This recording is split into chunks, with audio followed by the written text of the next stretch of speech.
Hare Krishna, Krishna Krishna, Hare Hare, Hare Rama, Rama Rama, Hare Hare. Mukam karoti vachalam pangum langayate. Namaham vande Sri Gurudinotaranam, Paramananda Madhavam, Sri Chaitanya Ishwaram, Vanchakalpatarubhyascha, Kripasindubhyevacha, Patitanam Pavanebhyo, Vaishnavebhyo, Namo Namaha. Hare Krishna. Hare Krishna. So this is going to be the entitled The Dark Class. Whole area. Okay. Nothing to worry about.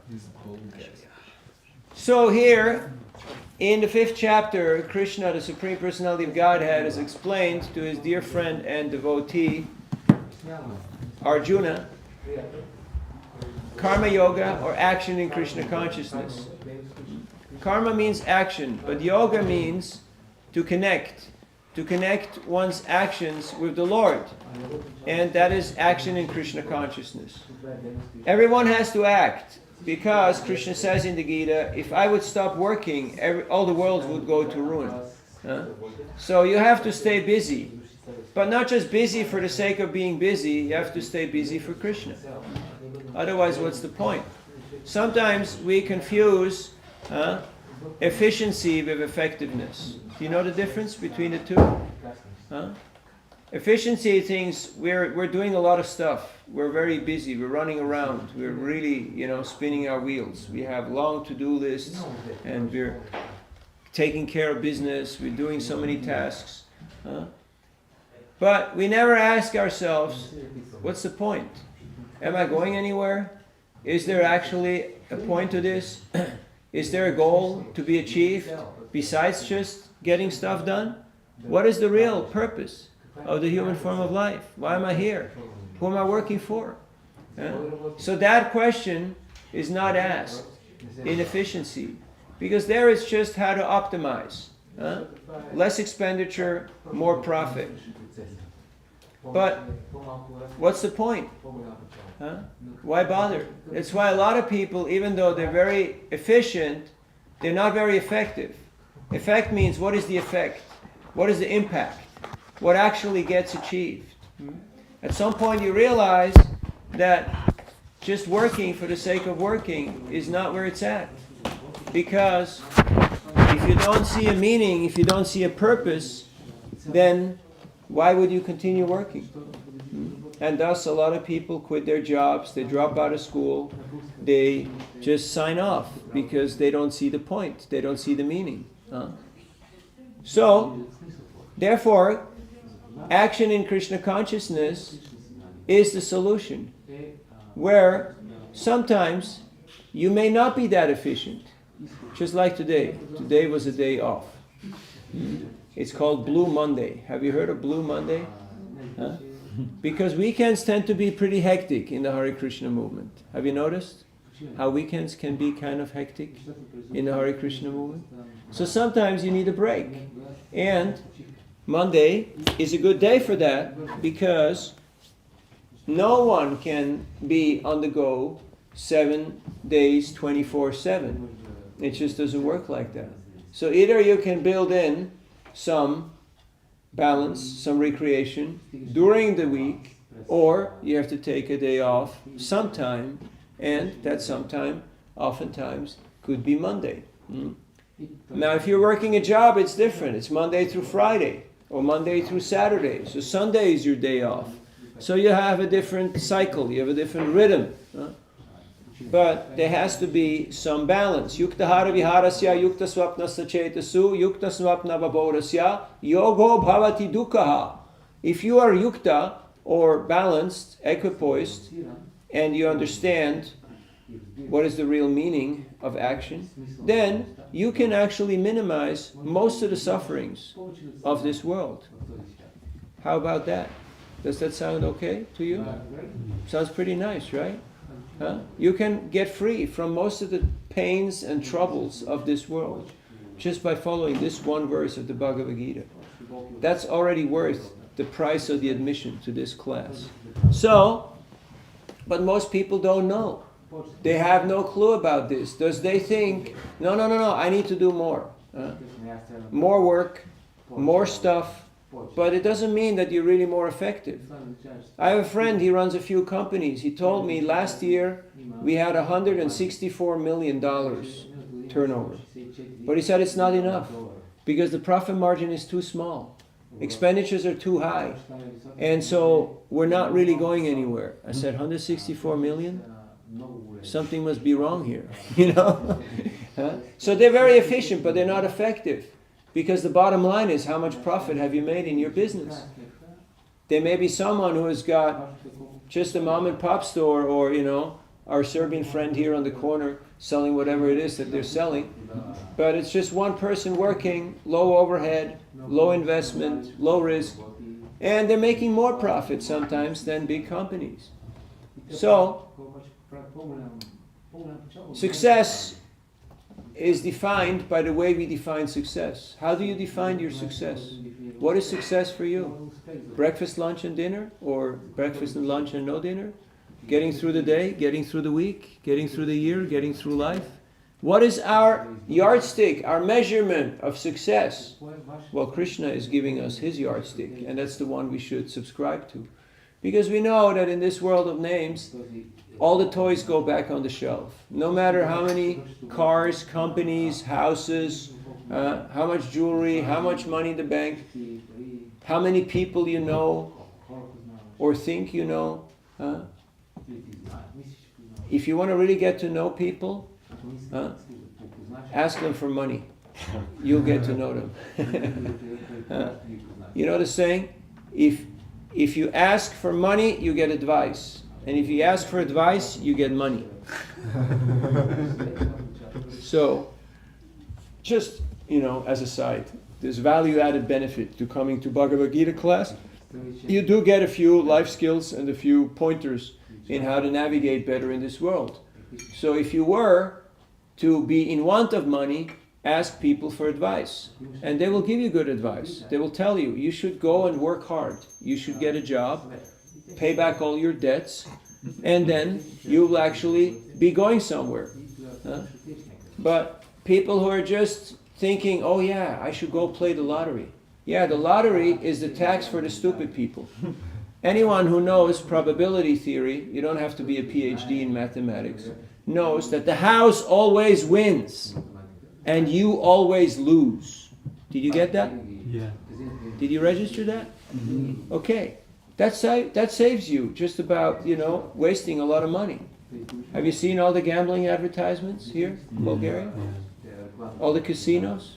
There must be some people who are not financially literate. Otherwise, this wouldn't be such a big industry, right? Yeah. Now, of course, we know that gambling is more addictive than sex, drugs, and rock and roll, because that expectation, that hope, that anxiety that I'm going to win, makes people continue to gamble till they have nothing left. They die on the slot machine because they don't know that whether it's day or night. They forget to eat. So anyhow, Bhagavad Gita is the user's manual for the galaxy. So if you want to know how to navigate successfully in this world, and it's not always that easy. Like today, we just wanted to go buy a couple of things and we hit a huge traffic jam. Has this ever happened to you? Or is it just me? So, and you wonder, like, why does everybody have to jump into their cars at the same time? Why can't this be done in a better way? Well, city life is for the birds. It's not really for civilized people. So if you want a peaceful life, then live in the countryside, live in the village, live in the mountain. But you have to be willing to accept the fact that life is a little slower, that life is a little more simple, that you be going to go out into your garden and see your vegetable grow. They will grow every day a little bit, and you'll be there to see them watch grow. So, but because in the Kali Yuga we're predominantly in the mode of passion with a good chunk of ignorance, so we haven't seen the benefit of actually living a life of goodness. Thus we want everything fast. We want fast money, we want fast cars, you want fast relationships, and at the end, boom, crash, and it's all kaput. And you have nothing. In fact, not nothing, you have debts. Have you heard of debts? You're in minus. And that's bad business, you know. Doing business, losing money is bad business. Better not do anything than do bad business, right? So Krishna is kindly explaining all these points to us in the Bhagavad Gita. I'm just putting it into plain German, you know, so you can actually grasp it. And he's saying that if you want to be happy, you have to be peaceful. If you're in fear, you can't be peaceful. And if you're not peaceful, you can't be happy. So here in this verse, 529, last verse of the 5th chapter, Krishna is giving the peace formula. One time I was sitting in New York in 26 2nd Avenue listening to class, and His Holiness Chadvaita Maharaj walked in the door, and he walked past me. I was at the back, and he looked at me and he went like this. He said, "Love and peace." Now, of course, this is a different generation, and we both laughed because he understood that I knew what he was talking about, what he meant. But this is what Krishna is trying to tell us here. That if you don't have peace, then you can't really be happy. You can't really appreciate anything in life. Have you ever seen the birds who are pecking? Have you seen birds pecking? And every moment they're looking around. Someone's going to come and get me. And then they peck a little more, and then they look around. Constant anxiety. Do you know that most birds, when they hear a gun go off, they die from shock, not from impact of a bullet. They die from shock. Their system just goes into shock. In fact, many animals, when they experience extreme states of shock, they die from that. Just like the example is, 5th canto, the deer, Bharat Maharaj. She heard a lion roar, she jumped, lost the baby, and went to the other side and died. So, fear is a real killer. Fear can really turn things toxic. I talked to some of my doctors, friends, and they said that you better stay away from that stress business, because stress can trigger a lot of different diseases, you know, like cancer, diabetes, all that kind of stuff. Usually stress is the trigger, which, I mean, all the diseases are already planned and programmed in your body, because there is an expiration date on this machine. Have you noticed? Did you find the expiration date on your machine? No, you haven't, because it's not really clear, right? When it's going to be. It depends on how you play the game, on how you live life, on how much you read Bhagavad Gita, and how well you chant Hare Krishna. That has an impact on your life. So, without detracting too much from the main topic, Krishna is giving us here the peace formula. How do we actually be peaceful? And with peace, then you will be able to experience happiness. And for that, you just have to know 3 things. Krishna is the supreme ruler of all the planets. Everything is under his control. Bhayam dvitiya biniveshatasyad ishara petasya vipareyo smriti. Fear arises when we see something as separate from Krishna. We think that this thing is not under Krishna's control. Then we become fearful. But as soon as we know that, no, Krishna is, he runs the spiritual and the material world through his different potencies. Parasya Shakti Vidaiva Shurite Svabhaviki Jnana Bala Kriyacha. So, Krishna is in charge. Then, you become peaceful. Okay, point number 1. Point number 2, what's point number 2?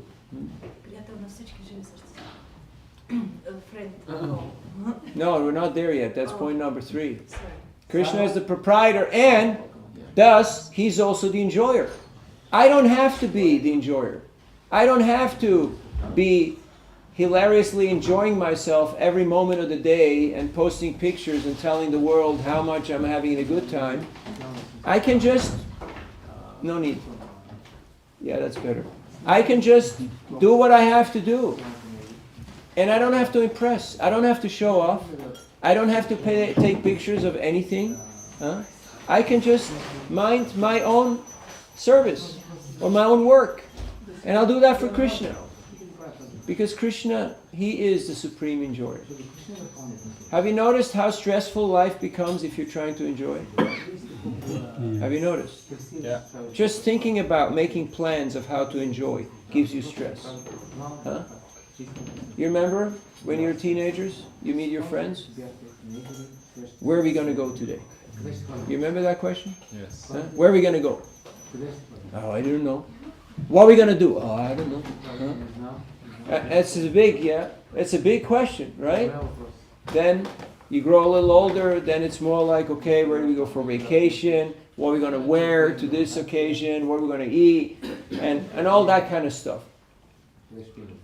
But it's miserable. You can't enjoy nothing. Huh? You're on vacation and all you think is, how much is this going to cost me? You know that feeling? Huh? How much is going to be there on the credit card bill?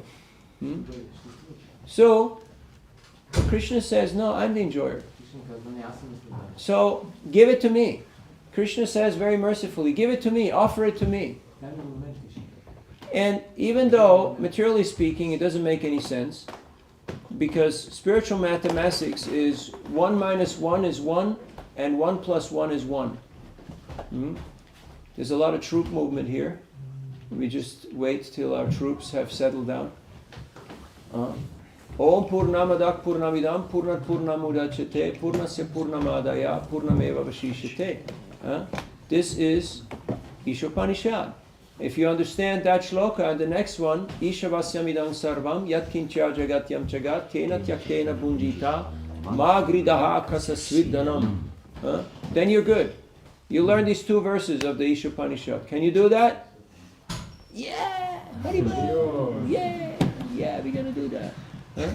I guarantee you, your life will never be the same. You'll understand that everything comes from Krishna, depends on Krishna, and will go back into Krishna. So everything is resting on Krishna. And verse number 2, there's a quota system. You heard of socialism, communism? Everybody does as much as they should or as they can for the greater good and receives what they need. And in this way everything will be perfect. It's called the Ishavasyan principle. Just with the small difference that the person who is in charge is not your comrade or your boss of the party, but it is Krishna. Because some people are equal and some people are more equal than others. Okay. Let's get the logistics done and then we can carry on. So, all this knowledge is there in the Bhagavad Gita. But if I don't open the Bhagavad Gita and read it every day, then what's the point? I may go back to doing stupid stuff because I just don't know any better. And you can't blame it on your lack of education or on your country, your nationality, or in anyone. Because at the end of the day, we have to accept responsibility. So, okay, we already had everything is enjoyed by Krishna.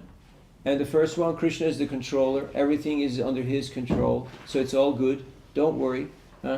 Like, okay, power outing, no big deal. It's back. We planned it that way, right? So, it's all under Krishna's control. Do you know that people lived lives before electricity? Did you know that? Yeah.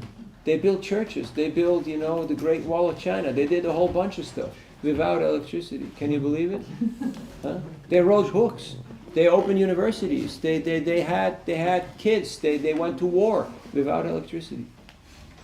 Amazing, huh? Yeah. And here we are. What? No cell phone reception? What? No?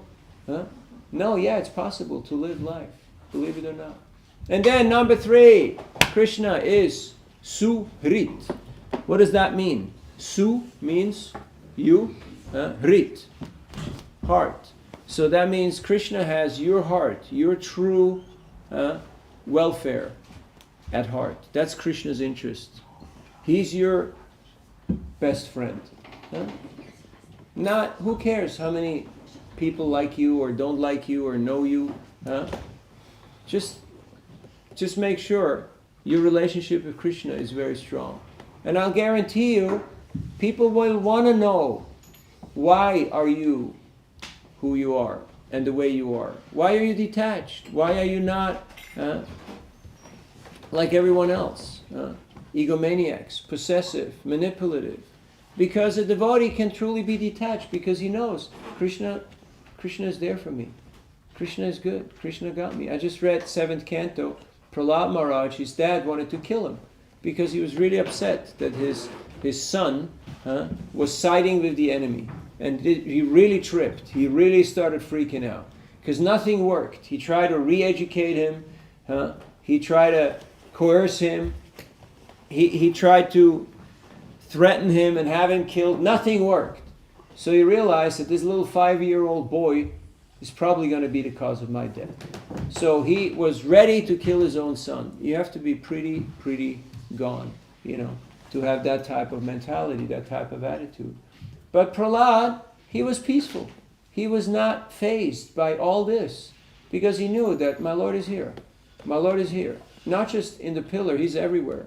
And he's got my back. He's protecting me. Do you feel that Krishna is protecting you? Do you feel that Krishna is guiding you? Do you feel that Krishna is your well-wisher and your best friend?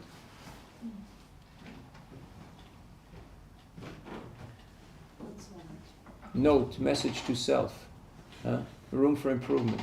Improve my relationship with Krishna. Right now, we still think, I got this covered, I know a few people, and I got connections. I know how to get things done. But there's nothing that you can do because Krishna is the one who is in control. And He's the one who has your true well-being at heart. And that also sometimes manifests that Krishna will send us reminders, will send us wake-up calls, and He'll say, hey, you can do better. So that's Krishna's kindness, that's Krishna's mercy, that He's helping us in that way to come closer to Him. Because that's what a person does who loves us. They want you to be your very best. So, this is the peace formula. If you just remember this, Krishna is the controller, Krishna is the enjoyer, Krishna is the well-wishing friend. There are different types of friends, Some friends are social friends. You just meet them because of job or because of family, but it's not really close. Other friends are, they're people that you know. But Surit is the person who has your true well-being at heart. He's your real benefactor. That's Krishna. Only Krishna can be Surit. Have you ever tried to please people? Have you succeeded? No. It's impossible. Because the same thing that makes some people happy makes other people really upset. Have you noticed? And it doesn't matter which industry you're in. What makes some people happy really makes other people annoyed or angry. So you can't really please everybody.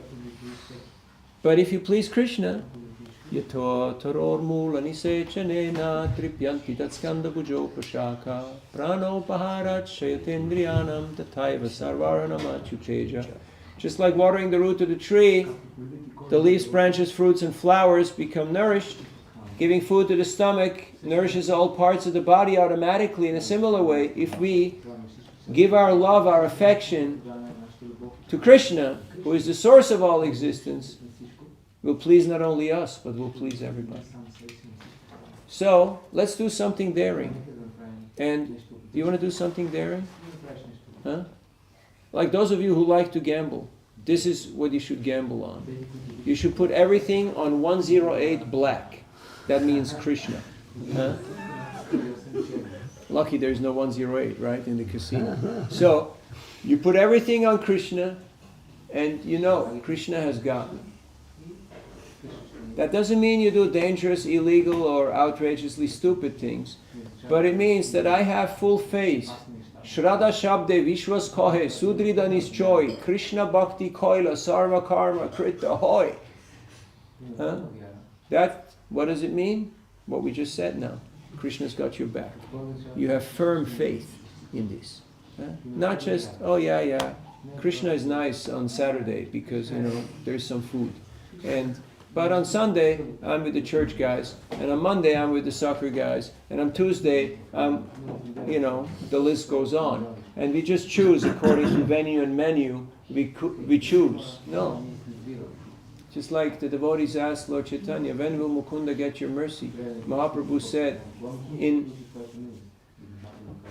how many million lifetimes? 10 million lifetimes, he will get my mercy. They said, why? He said, because Mukunda, if he's here, he's doing bhakti, then he goes there, he talks jnana, there he talks karma, there he's with all kinds of people. So, I won't give him my mercy before 10 million lifetimes. So the devotees were heartbroken. They went to Mukunda and told him. And he said, I will see, I will get the mercy, 10 million lifetimes only. When Mahaprabhu heard that, he said, okay, bring him. All right, he's okay. So, it's okay to be a liberal devotee. But in the name of liberalism, don't do stuff that's compromising your integrity. And in a similar way, it's okay to be conservative. But in the name of being conservative, don't do stuff that scares other people away and ruins their ability to appreciate Krishna consciousness. So, Prabhupada wrote a letter to a temple president, and we need more cushions here. He wrote a letter to a temple president, and he said, you have to be very strict. And the next sentence was, and very liberal. It's like, how does this work? Huh? How does this work?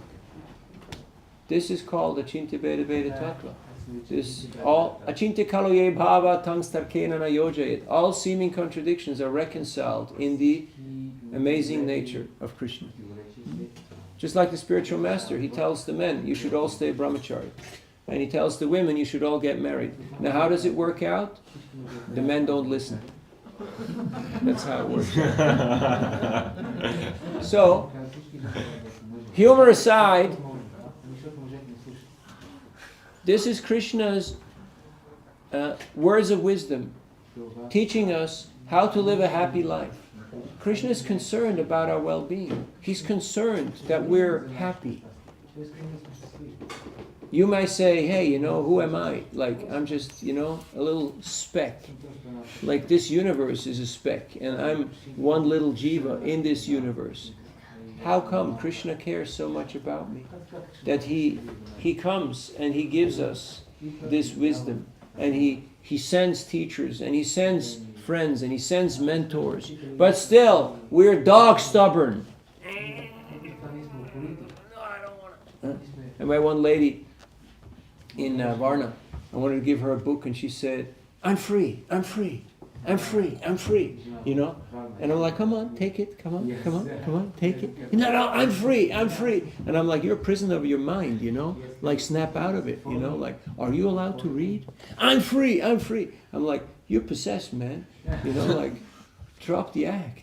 And she ran away, I'm free. And I'm like, maybe she took the wrong medication or something. And there's a lot of people like that. All of a sudden they think I'm my soccer team, or I'm my bar, or am my, they subscribe to all kinds of really strange stuff. And even if you're somewhat normal,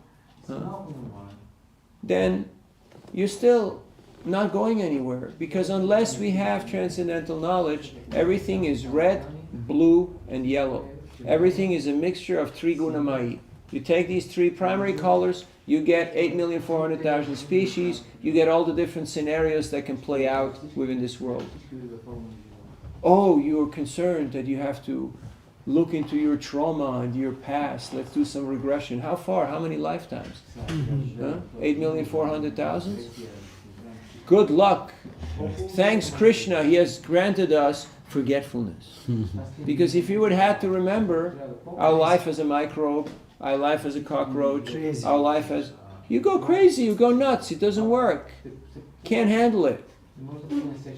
So, let's do something daring. And take that leap of faith. Prabhupada said, if you want to gamble, this is your chance. Put all your effort and all your faith in Krishna. He won't disappoint you. When I was a kid, I had 3 desires. I wanted to travel the world, have a lot of friends, and be the best at what I do. And Krishna has exceeded my wildest dreams, has given me everything and more, has taken away a lot of stuff again, and really kept things interesting. So if you want exciting life, join the Sankirtan movement of Sri Chaitanya Mahaprabhu.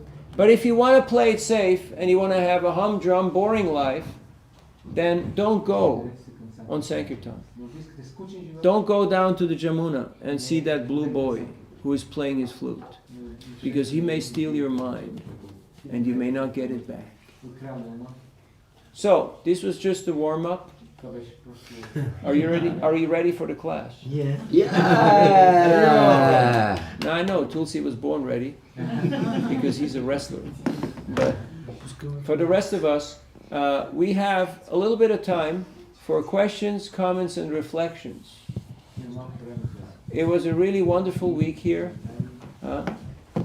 in Varna and here, and thank you all for taking care of us, hosting us, feeding us, driving us, tolerating us. And there's a ton of potential. If we fine-tune a little bit our communication and cooperation and focus a little bit more on universities, students, and youth, this place could be so busy that the traffic will back up from here all the way downtown. By then, we should have a center downtown so that all those people can go to the center downtown. Hint, hint. So, there are always options. Questions, comments, and reflections. Not all at once. Yes, sir.